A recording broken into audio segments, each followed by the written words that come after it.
Hello everyone, welcome to my video. সবাই কেমন আছে? আশা করি সবাই ভালোই আছো। তো দেখতেই পাচ্ছ চালতার আচার। আজ তোমাদের সাথে শেয়ার করছি চালতার আচারের রেসিপি।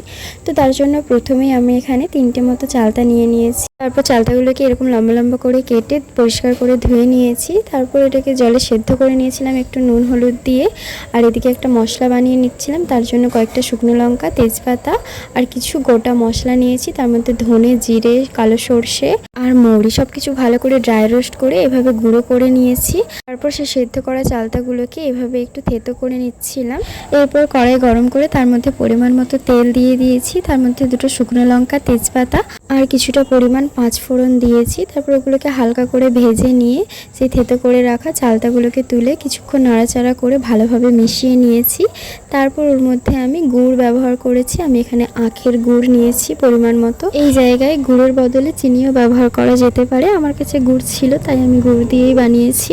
তারপর 10 থেকে 15 মিনিট নাড়াচাড়া করার পর দেখবে আস্তে আস্তে ওটা গাঢ় হয়ে আসছে আর একটু আঠালো ভাব চলে আসবে। তারপরে আমি এখানে সেই ভাজা মশলাটা দিয়ে দিলাম পরিমাণ মতো। ভালোভাবে মিশিয়ে নিলেই আমাদের চালতার আচার রেডি। তো ভিডিওটা এখান পর্যন্তই। ভালো লাগলে লাইক, কমেন্ট, শেয়ার করে দিও। চলো টাটা।